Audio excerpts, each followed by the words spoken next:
사랑하는 영락교회 지체들에게 주 안에서 평화 인사를 전합니다. 오늘은 2014년 10월 31일 목요일입니다. 오늘의 묵상 본문은 이사야 48장 1절로 11절까지의 말씀입니다. 오늘 본문 말씀 48장 1절부터의 말씀은 이렇게 시작합니다. 야곱의 집이여 이를 들을지어다. 너희는 이스라엘의 이름으로 일컬음을 받으며 유다의 허리에서 나왔으며 여호와 이름으로 맹세하며 이스라엘의 하나님을 기념하면서도 진실이 없고 공의가 없도다. 말씀의 주제가 1절에 이미 나와 있습니다. 이것은 46장부터 쭉 이어져 오고 있는 말씀이기도 하죠. 주님이 우리가 뭘 대단하게 잘하고 뭘 크게 기대하시는 게 아니에요. 우리가 진실되기를 원하시는 거죠. 진실된 우리의 죄를 뭐라고 그러시는 게 아니죠. 우리의 죄를 용서해 주시겠다고 우리에게 돌이키라고 말씀하시는 겁니다. 우리가 불의하다고 뭐라고 하시는 게 아니라 우리에게 공의를 이루어 주시겠다고 말씀하시는 거죠. 그런데 진실하지 않아요. 자원하지 않습니다. 주님께 돌이키지 않아요. 그게 문제죠. 더 큰 문제는 무엇이냐면 주님의 이름을 거짓되이 일컬고 주님께 가는 길을 막고 있다는 겁니다. 이것이 종교의 문제고 유대인들의 문제죠. 그래서 주님이 스스로 성전을 무너뜨리고 주님의 성전을 무너뜨리고 주님의 성을 무너뜨리셨어요. 그리고 그 70년의 세월 뒤에 예루살렘으로 돌아온 겁니다. 48장의 말씀, 47장의 말씀도 마찬가지고 그 바벨론의 유수를 마치고 예루살렘에 귀환한 이후의 일이라고 그러죠. 그런데 성전이 세워지지 않았습니다. 물론 세우려고 시도는 했죠. 성전이 갖춰지지 않는 거예요.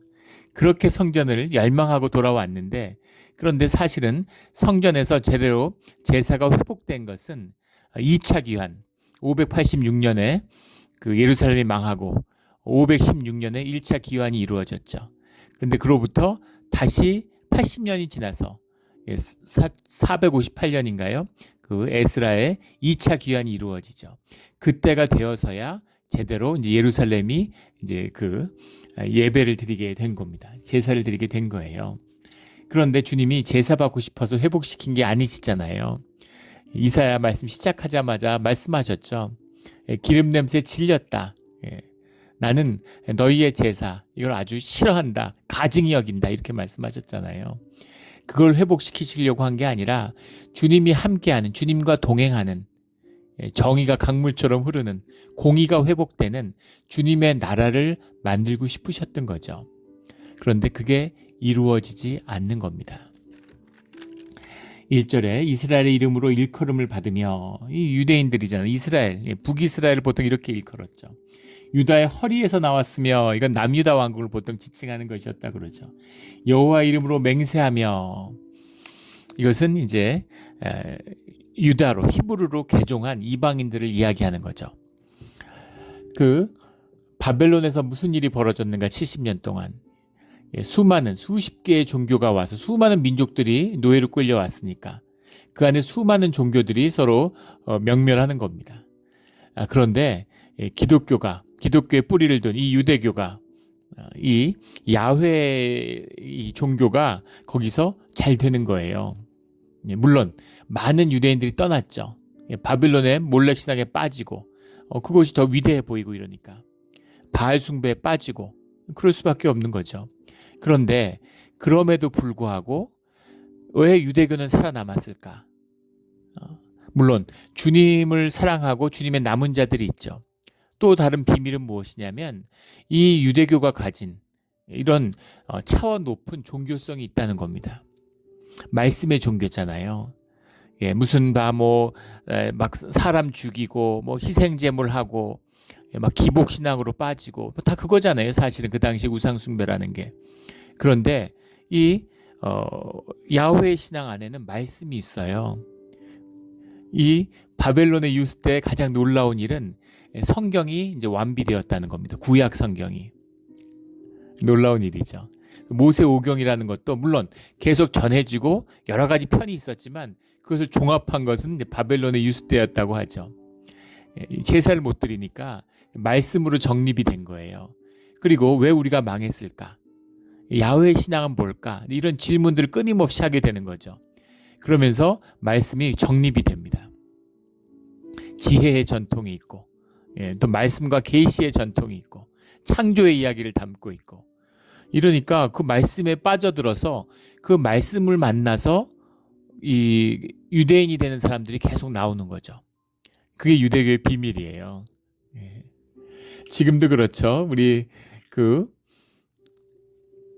얼마 전에 이란 대통령이 새로 뽑혔는데, 이란 대통령의 취임식에 그 하마스의 최고 지도자가, 그 정치 지도자가 참석했다가 그 안전 가옥 영빈관 안에서 폭사해서 죽었습니다. 굉장히 충격적인 사건이었죠. 한국에서 대통령 취임하는데 국빈으로 온 사람이 안전 가옥 영빈관에 있는데, 그것도 그 방마다 전부 다 이슬람 지도자들이 있었을 거 아니에요. 근데 탁 찍어서 어떤 방에 누가 언제 묵는지를 알고 있었다는 거죠. 그래서 거기에 설치된 폭탄을 터뜨려 가지고 그 사람만 죽었어요. 굉장한 충격이죠. 그런데 그 어떻게 그런 일을 할 수가 있을까? 이스라엘의 모사드가 뭐 요새 아주 명성이 하늘을 찌르죠. 이란 안에 협력자들이 있기 때문입니다. 지금 뭐 그 이란의 전직 대통령이 그런 얘기를 했죠. 그 모사드를 잡아내는 반탐 조직, 그런 그 스파이 조직, 그 정보 조직의 보안 조직의 책임자가 모사드의 간첩이었고, 거기에 속한 수십 명이 다 모사드의 간첩이었는데 그 사람들이 통째로 전부 이스라엘로 탈출했다고. 그래서 어떻게 그런 일이 가능할까? 그 정권의 가장 핵심적인 중에서도 핵심적인 사람들일 거 아니에요. 그 사람들이 어떻게 유대인일 수가 있을까? 유대에 협력할 수가 있을까? 그 사람들이 유대인이기 때문입니다. 아랍계 유대인인 거죠. 이란계 유대인이 있는 거예요. 예전에 그 뭐 전설적인 얘기잖아요. 시리아의 국방부 차관이 그 유대인이었다는 거죠. 모사드의 간첩, 고정 간첩이었다는 거죠. 그러니까 그런 것처럼 그 페르시아 사람인데, 바벨론 사람인데 유대인으로 전향하는 사람이 나와요. 그것이 이제 여호와의 하나님의 이름을 부르는 자들이라고 이름되는 그런 사람들입니다. 그런 사람들이 그 말씀을 붙잡고 그 믿음을 붙잡고 예루살렘으로 돌아온 거예요. 놀라운 기적입니다. 인류 역사에서 망한 나라가 70년 만에 다시 회복되는 일은 이게 처음이자 마지막이 아닐까 싶어요. 마지막이라고 얘기하기는 어려울 수 있겠지만 역사 일에 한 번밖에 없습니다. 그래서 예루살렘이 회복되는 것이죠. 근데 150년이 지나서 2차 기한이 이루어짐으로 해서 예배가 회복되었다고 그러죠. 말이 150년이지 150년을 한번 생각해 보세요. 지금을 기준으로 하면은 무슨 흥선대원군 있을 때 병인 양묘할 때입니다. 한국 역사에서는. 그때 나라가 망해가지고 끌려왔다고 생각해 보세요. 그때 미국으로 이민 왔는데 150년 전에 5세대가 지났는데 6세대, 7세대가 나왔는데, 그런데 갑자기 그 선지자, 교회 다니는데 선지자들이 교회에서 말씀이 선포되는데 우리가 조선으로 돌아가야 된다 이러는 거죠. 한국은 변형했지만 만약 그대로 있다고 생각해 보세요. 북한 생각해 보면 되겠죠. 북한 같은데 압록강에서 빨래하고 물 기르고 살고 있는데 목탄차, 나무 떼가지고 목탄차 다니고, 그런데 그런 대로 돌아가야 돼. 이렇게 얘기를 하면 돌아가겠습니까? 5세대, 6세대는커녕 2세대, 우리 2세대를 보세요. 돌아가겠습니까? 돌아가겠어요? 절대 안 가죠. 미친 짓입니다. 그런데 그 가운데 돌아가는 자들이 나왔다는 거예요. 돌아가는 사람들이 있는 겁니다. 이게 신비고 놀라움이죠. 그래서 돌아왔는데 문제는 뭐냐면 그 돌아온 자들에게 주님이 말씀하시는 거죠. 주님이 말씀하시는 거예요. 너희들 돌아와서 옛날로 돌아가는 거 아니다. 옛날 일을 잊고 주님이 새 일을 시작한다. 새 일을 만나야 돼. 새로운 구원을 만나야 돼. 라고 주님이 그토록 목마르게 얘기하셨는데, 근데 어떻게 됐습니까? 결론은 이사야서에 우려하는 대로, 주님이 말씀하신 대로 다시 옛날로 돌아가고 말았죠. 그런 아픈 그 비감함이 이 47장, 48장, 46장에 스며들어 있어요. 남아 있습니다. 주님은 아신 것 같죠? 당연히 아셨겠죠. 이게 사실은 기쁘지만 슬픈 이야기입니다. 감사하지만 안타까운 이야기죠. 그게 인간의 이야기예요. 우리가 결론부터 얘기하면 주님이 우리를 오늘 40절의 말씀이잖아요. 보라 내가 너를 연단하였으나 은처럼 하지 아니하고 너를 고난의 풀무불에서 택하였노라. 은처럼 하지 않았다는 건 뭘까요? 은은 무르죠. 금도 물릅니다. 은과 금은 추출하면 돼요. 물러도 상관없죠. 은과 금은 물러도 아무 상관없습니다. 그 자체 희귀성 때문에 귀한 것이니까. 뭐 연은 분리법 이래서 보통 납성분이나 불순물하고 섞여 있는데 온도 차를 두고서 가열을 하면 이제 먼저 분리돼 나오는 거죠. 불순물들이. 은은 위로 뜨는 겁니다. 그 은만 추출해서 은만 나오면 돼요. 그런데 쇠는 다르죠. 쇠가 무르면 어디다 쓰겠습니까? 쇠는 아무짝에도 쓸모가 없어요. 무르면. 쇠는 단단해야 되는 거죠. 쇠는 두드려야 돼요. 완전히 녹여서 녹인 걸로 성형을 한 다음에 그걸 두드려 가지고 만드는 거죠. 그것이 고난의 풀무불이죠. 버크루오니라는 말인데 앞에 뭐 고난의 풀무불에 택하였노라. 뭐 하르티카라는 말이 선택한다는 뜻은 없는 건 아닙니다. 그러나 일반적으로는 전부 테스트하다, 시험하다. 고난의 풀무불에서 시험했다라는 거죠. 시험했다는 게 무슨 말이겠어요? 끝없는 고난을 통해서 우리를 연단했다는 말씀이신 거죠. 오니라는 게 뭐 영어 번역에 보면 뭐 affliction, poverty, 뭐 고난, 고통과 가난 뭐 이런 것을 오니라고 하는데 아나흐라는 말에서 왔습니다. 아나흐라는 말은 이제 뭐 영어의 번역에 보면 defile 이렇게 놨는데 이제 완전히 해체해 버리는 거예요. 그 뭐 버크르라는 거는 이제 뭐 멜팅 팟, 퍼너스 이런 거죠. 그런 완전히 녹여내리는 그런 데서 연단했다는 겁니다. 그렇게 연단을 했는데 사실은 이 10절의 뉘앙스는 야 내가 연단해서 너를 이렇게 만들었어. 너를 강철같이 만들었어. 예전에 저희 학생 때 강철은 어떻게 단련됐는가 뭐 이런 이 소련에서 나왔던 그 책 같은 거 많이 읽고 그랬는데 강철 서신 뭐 이런 강철 고난을 뚫고 이겨나가는 점점 고난을 겪을수록 두드려 맞을수록 점점 단단해지는 무슨 투쟁의 이미지 이런 게 있죠. 그런데 여기는 이제 그런 뉘앙스가 아닙니다. 성경의 지금 말씀의 뉘앙스는 어떤 거냐면 그렇게 했는데 결국 그렇게 해서 이렇게 됐구나 이런 거예요. 아무리 두드리고 아무리 연단해도 너희는 안 되는구나. 이게 구약의 결론입니다. 그런데 반전은 뭘까요? 반전은 뭐냐면 예수님이 오셨다는 거죠. 8절에 보면 이런 말씀이 나오죠. 내가 과연 듣지도 못하였고 알지도 못하였으며 내 귀가 옛적부터 열리지 못하였나니 이는 내가 정녕 배신하여 모태에서부터 내가 배역한 자라 불린 줄 내가 알았음이라. 배역했다. 한국말이 참 이런 말이 많이 발전해 있습니다. 배신, 배역, 배반 뭐 단어들이 풍부하죠. 이 배역이라는 말이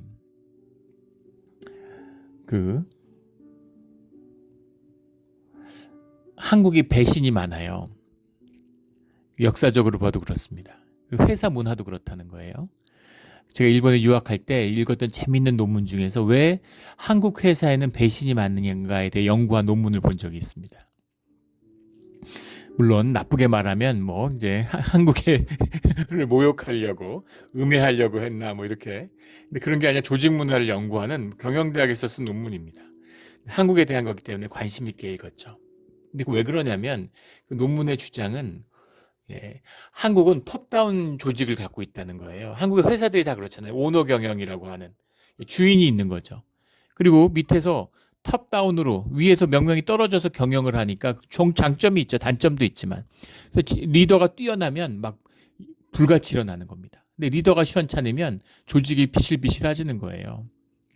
대기업들이 어떨 때 잘 나가고 현대자동차가 한때 잘 나가다가 회장이 치매 왔다 이러면서 뭐 회사가 비실비실하고 막 8위권 10위권으로 밀렸죠. 그런데 회장이 바뀌고 그 아들이 됐는데 아들이 똘똘한 거죠. 창립자의 손자죠. 3세가 똑똑한 거예요. 그러니까 갑자기 회사가 세계 3위권으로 올라서고 삼성같이 잘 나가던 창업주 2세대에서 뭐 꽃을 피웠는데 3세에 가니까 또 비실비실하죠. 그런 거예요. 그런데 톱다운이기 때문에 벼락 출세가 가능한 거죠. 그 사람 눈에 띄면 그 사람이 발탁해서 인사를 쓸 수 있으니까. 근데 문제는 뭐냐면 그 사람에게 충성하니까, 그 사람과 종적인 관계를 맺고 있으니까 또 다른 주인을 만나면 배신하고 떠나는 거죠. 그리고 또 다른 사람이, 또 다른 창업주가, 다른 회사 오너가 그 사람 똑똑하네, 그 데려와서 내가 심으면 또 이 회사 가서 중역할 수 있으니까 그게 되는 거죠. 근데 일본은 이제 주인이 없죠, 회사들이. 일본 사회의 특징이죠. 그래서 회사가 이제 이제 기수별로 올라가는 거예요. 그러니까 굉장히 강고한 그 하이어라키를 만드는 거죠, 피라미드를. 그래서 위에 있는 세대로부터 인정받고 밑에 있는 세대로부터도 존경받고, 그런 연합을 이뤄내지 않으면 절대 출세하지 못하는 거죠. 튀어서는, 내 똑똑하고 내가 튀어서는 절대로 출세하지 못합니다. 오히려 찍히고 왕따 당할 수 있겠죠. 그러니까 그런 협의, 그런 사람들의 어떤 그런 동의를 받는, 이제 그런 게 더 중요한 거죠. 그러다 보니까 이제 굉장히 화합적인 사람이 되는데, 되게 화합적인 사람들이 뛰어난 아이디어가 있거나 창의적이지 않잖아요. 그러니까 그렇게 쭉 밟아서 올라간 사람들, 그 조직 혁신이 안 되고 새로운 급변하는 환경에 잘 도전이 안 되는 거죠. 적응이 안 되는 겁니다. 근데 꾸준히 오래 하는 거, 이런 건 잘하는데 새롭게 도전하고 변화되는 거, 이런 게 안 된다는 거죠. 그래서 한국은 IT 산업 같은 게 적성에 맞는데 이제 일본은 안 맞는다는 거잖아요. 이제 그런 거죠. 근데 기계공업 같은 거, 그런 거 일본이 잘하는데 한국이 이제 잘 안 되는 거죠.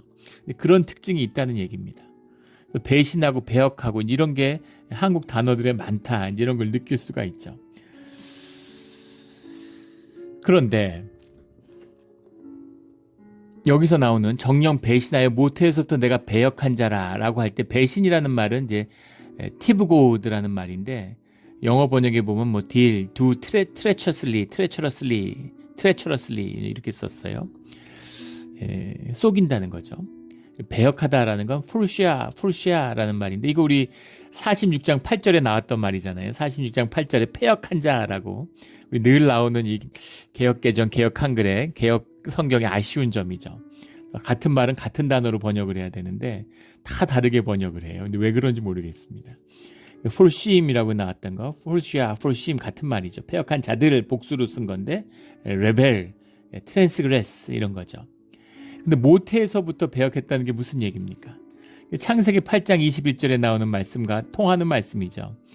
거기 보면 사람의 마음에 계획하는 바가 어려서부터 악함이라, 죄성, 그 아담의 죄, 그 죄성 가운데 혈육의 인간으로 자라는 인간의 육성, 이걸 의미하는 거죠. 그래서 인간의 두 가지 마음이 다 있어요. 법가와 이 육아들이 선악설을 갖고 붙었죠. 선하다, 악하다. 그래서 이제 그 맹자는 선설을 주장하는 겁니다. 그 아이가 우물물로 이렇게 기어가면, 그러면 그 아이를 누가 구하지? 빠져 죽나 하고 부경하는 사람 없잖아요. 그걸 불인인지심, 차마 하지 못하는 마음이 인간한테 있다는 거죠. 우리가 말하는 양심이죠. 그래서 인간은 선하다라고 얘기하는 겁니다. 근데 법과 순자 같은 사람은 아니다라고 얘기하는 거죠. 그 어린애들이 거짓말 하잖아요. 뭘 한다고 거짓말하고 속이겠습니까? 애들이 잔인하죠. 어린아이들이 더 잔인해요. 중고등학교보다 초등학교가 왕따가 더 잔인하다는 거 아닙니까? 그 개구리 같은 거 보면 막 돌 던지고, 잠자리 날개 뛰고 막 그러잖아요, 우리 어릴 때. 메뚜기 다리 하나 뜯어서 어떻게 뛰는지 보려고 그러고. 그런 거. 그런 마음속 가운데, 인간의 육성 가운데 깊은 죄성이 있죠. 그래서 결론을 얘기하면 육아나 법과나 다 반만 맞았죠. 정답은 뭐냐면, 선한 하나님의 형상도 우리 안에 있고, 또 우리 혈육의 죄성도 우리 안에 있습니다. 둘 다 있는 거예요. 그런데 그런 죄성 가운데 있지만 주님이 그 노아의 제사 가운데 주님이 말씀하셨던 것처럼 사실은 희망이 없는 거죠. 그런데 멸하지 않아요. 주님이 사랑으로 감싸고, 주님이 훈육하고, 주님이 업어 키우면서 주님의 사람으로 만들어가는 과정을 택하신 거죠. 죄의 문제가 굴레처럼 멍에처럼 붙들고 있기 때문에 그것을 해결하지 못해요. 죄의 문제를 해결할 수 있도록 제사를 허용하셨는데, 죄사함에 제사를 줬는데 제사가 타락하는 겁니다. 그래서 이번에는 성전을 허물고 시련과 연단을 통해서 말씀으로 끌고 왔는데, 그런데 그래도 안 되는 거예요. 이게 오늘 말씀의 사실은 흐르는 주제입니다. 근데 주님이 거기서 끝내지 않으신다는 거죠. 아, 희망이 없구나. 얘들 안 되는구나. 그러지 않으시는 거죠. 왜 그럴까요? 우리가 그 답을 알고 있죠. 왜 그럴까요? 어떤 어머니가 배 아파 낳은 자식을 포기하겠습니까? 예전에 교회에 교사로 봉사하던 이제 검사를 하시던 이제 집사님이 계셨어요. 근데 그분이 이제 직업의 애환 이런 걸 얘기하셨는 걸 들었던 기억이 납니다. 그런데 이제 검사의 가장 가슴 아픈 얘기는 평생 범죄자들만 만난다는 거죠. 그게 이제 좋은 직업이 아니죠. 사실 의사도 마찬가지고 사람들이 좋은 직업이라고 얘기하는 건 다 좋은 직업이 아니죠. 그게 하기 힘들고 하고 싶어 하지 않으니까 사회가 좋은 보상을 해주는 거죠. 그걸 하라고. 인재들이 그걸 하라고 이제 보상을 해주는 거겠죠. 그런데 자식이 살인죄를 저질렀는데 엄마가 자수를 한다는 겁니다. 자기가 공모했다고, 자기가 시켰다고 그런대요. 어떻게든 동조자가 있고 방조자가 있으면, 주모자가 있으면 죄가 경감되잖아요.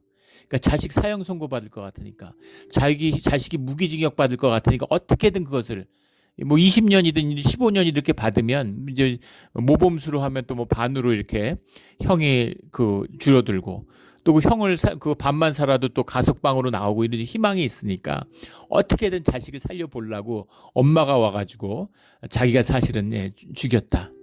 어떨 땐 자기가 주모자라고 그러고, 어떨 땐 자기가 시켰다라고 그러고, 또 방조해서 도와서 같이 했다고 그러고, 어떻게든 자기가 감옥에 가서 자식의 형량을 경감시키려고 그런다는 거죠. 그런 걸 보면 참 가슴이 기가 막히다고 그런 얘기를 해요. 그게 엄마의 마음이고 엄마의 사랑이죠.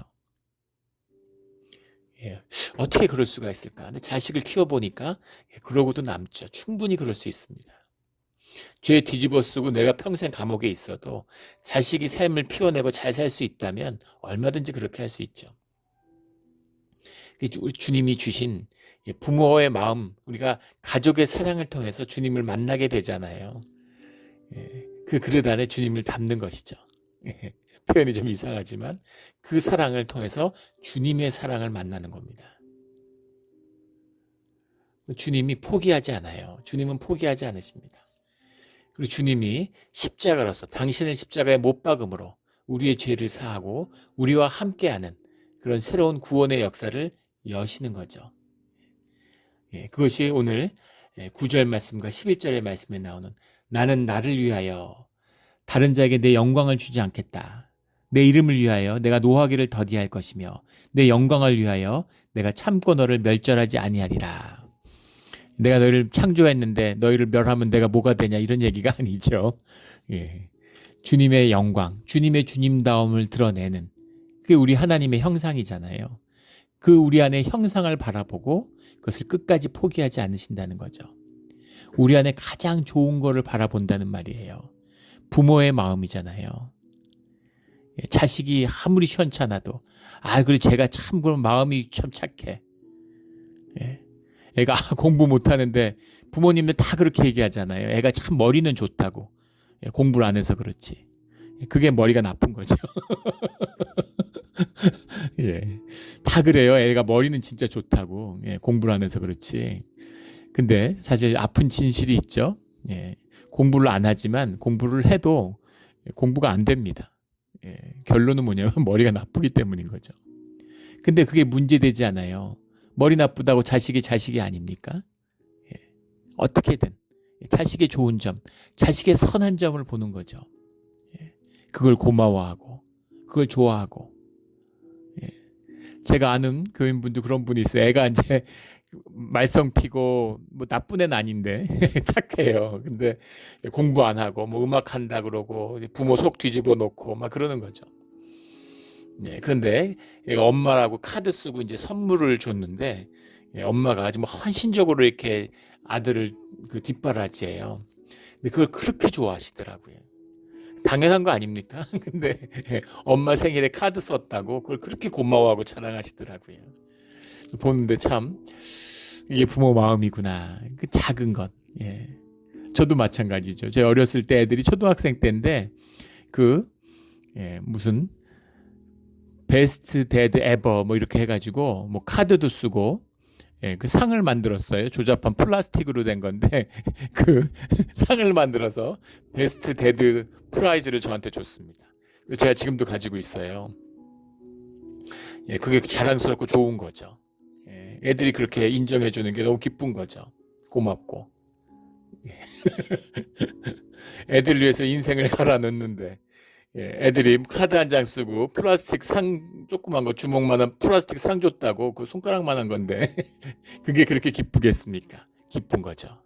그게 사랑의 비밀이고 생명의 비밀이고 연합의 비밀입니다.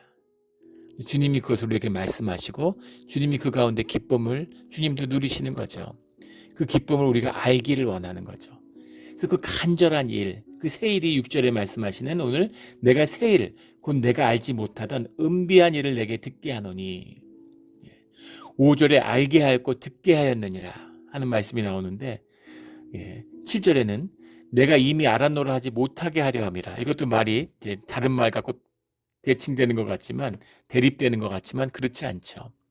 말씀으로 선포하고 주님이 다 말씀을 하시잖아요. 그 말씀이 성취되는 걸 알게 되는 거죠. 내가 했다, 내가 이뤘어 아니라는 거죠. 내가 이루는 게 나쁜 게 아니라 내가 이뤘다고 하는 내가 주인이야, 내가 한 거야 라는 그 거짓이 우리를 주님과 떨어지게만 그 관계를 파괴하기 때문이죠. 그런데 주님의 말씀 가운데 주님을 말씀을 이루어가는 거라는 걸 알아야 된다는 거예요. 그리고 그 말씀 가운데 상상하지 못했던 네가 알지 못하던 새로운 일이 너희 가운데 또 시작돼. 그걸 믿음으로 주님을 기대하면서 그 일을 향해서 생명의 기운을 피워내야 돼. 이 말씀을 동시에 하는 거죠. 그것이 옛일을 기억하라와 옛일을 기억하지 마라라는 말씀이 같이 나오는 비밀이에요. 주님의 말씀을 기억해야죠. 그런데 그 말씀을 뛰어넘는 주님의 새로운 말씀을 기대해야 되는 겁니다. 오신 주님을 알아야죠. 오신 주님과 함께했던 그 기록들을 알아야죠. 말씀들을. 하지만 오시는 하나님이 있다는 거죠. 그 오시는 하나님을 알고 경험에 갇혀서 이건 안 돼. 이런 일은 안 돼. 주님이 이런 건 안 해주시더라고. 이런 소리 하지 말고 주님에게 새로운 기대를 갖고 새로 오시는 이제까지는 본 적도 없지만 새 일을 행하시는 그 주님의 역사가 너희 가운데 펼쳐질 거야. 근데 그 새 일은 뭐냐면 예루살렘을 회복하는 데 있는 게 아니라 성전을 세우는 데 있는 게 아니라 예배를 회복하고 주님과 하나 되는 것에 있어. 하나님의 공의가 이루어지는 데 있어 라는 것이죠. 그 비밀을 알아야 돼. 그게 6절에 나오는 내가 알지 못하던 은비한 일을 내가 듣게 하노니 이 말씀의 중심인 거죠. 유대인들은 계속 착각하는 거예요. 아수르가 망하니까 그럼 우린가? 바빌론이 망하니까 그 다음은 우린가? 페르시아가 망하면 다음은 우린가? 그 다음에 또 로마가 오는 거죠. 주님이 너희들 그런 거 제국 이루고 무슨 세상에서 떵떵거리라고 부른 거 아니야. 두세 사람이 모인 곳에 내가 함께하는 천천히 흐르는 실로와의 물, 거기서 이루어지는 생명의 역사를 이루라고 부른 거야. 그 말씀을 하시는 거죠. 무슨 뭐 회사 차려서 무슨 재벌되고 떵떵거리고 이런 게 중요한 게 아니야. 너희가 구멍가게를 해도 가족끼리 화목하고 서로 사랑하고 서로 함께 살며 기뻐하고 함께 맛있는 걸 해도 가족을 먹이고 싶은 그런 마음으로 서로 아끼고 살아가는 그런 삶의 기쁨을 누리며 살아가라고 부른 거야. 그런 얘기죠. 심지어 교회를 해도 자꾸 사람 뿔리려고 그러고 사람이 늘었네 줄었네 뭐 교회 안 다니는 사람들 거기 요즘에 몇 명 교회 나가냐 그러고 얼마나 늘었냐 그러고 참 무슨 다단계입니까? 사람 모으는데 왜 이렇게 관심이 많아요? 종교꾼들을 교회가 될 것 같으면 진짜 비극적인 것은 요즘엔 교회가 갈등이 있고 목사가 사임하면 교회가 갑자기 숫자가 늘어납니다. 사람들이 막 몰려요. 아마 우리 교회에서도 예전에 목사님들 사임할 때마다 경험해 보셨을 겁니다. 종교꾼들이 몰려와요. 터잡을 수 있나? 터잡을 만한가 한번 보는 거죠. 비참한 이야기죠. 물론 주님을 모르고 예배를 몰랐던 분이 교회에 처음 나왔다. 귀한 것이죠. 너무너무 귀한 겁니다. 그런데 종교꾼들이 교회 옮겨 다니고 아무 의미 없어요. 사람 모으고 돈 모으는 게 아닙니다. 그리스도의 지체, 하나된 생명, 부활하신 주님을 모시고 함께 먹는 공동체, 하늘 가족을 이루는 겁니다. 그 사랑과 그 생명을 이루면 사람들이 개미떼처럼 벌떼처럼 다 생명이 있기 때문에, 영이 있기 때문에 그럼 정말 메뚜기 떼처럼 몰려옵니다.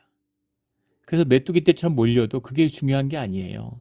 메뚜기 떼가 모여도 그 안에서 서로 경쟁하고 서로 분열되면 황충떼로 변해요. 그게 생명의 현상이잖아요. 파란색이었는데 누런 메뚜기로 변해서 세상의 모든 걸 다 갉아먹습니다. 괴물이 되는 거죠. 그 교회들이 막 몇천 명 되는 교회가 몇만 명 되겠다고, 몇만 명은 몇십만 명 되겠다고, 그러고서 뭐 수백만 명 모이는 집회를 하겠다고. 그 100만 명이 모이면 무슨 의미가 있습니까? 주님이 그런 거 싫어하신다고, 가증히 여긴다고 그러시잖아요. 두세 사람이 모여도 주님의 이름으로 모인 곳에 주님이 함께하는 그 기쁨과 그 평강과 그 희락을 누리는, 그걸 누리라는 거죠. 그 기쁨 가운데 우리를 초청하고 부르시는 겁니다. 부모가 자식에게 주는 안타까운 말씀 같아요. 저도 뭐 얼마나 살겠어요. 근데 아이들이 무슨 이제 막 대학 다니고 졸업반 되고 취직하고 그러니까 다들 의욕이 넘치고 막 그 넘칩니다. 막 그 삶의 의욕이. 좋죠. 감사하죠. 그렇게 20대나 30대를 한번 살아봐야죠, 인생 가운데. 근데 그게 인생의 중심이 아니라는 걸 만나야죠. 만약에 40, 50이 돼서도 그렇게 산다 그러면 그건 문제가 있는 겁니다. 삶에 반드시 현상 속에서 열심히 한번 달려볼 수 있게 힘이 있으니까. 무릎에 힘이 빠지고 머리가 둔해지고 눈이 어두워질 때 보이지 않는 것을 보는, 듣지 못하는 것을 듣는 귀가 열리고 눈이 열려야죠. 생명의 본질, 자기를 찾는 그런 여행이 시작돼야 됩니다. 진짜 중요한 게 뭔지를 알아야죠. 그게 중요한 거라고 간절히, 정말 그걸 절대 놓치면 안 된다고 그 얘기를 아이들한테 하고 싶은 거죠. 그게 주님이 우리에게 주시는 말씀의 비밀 아니겠습니까? 메소포타미아의 나일강이 보고 눈이 돌아가는 거죠.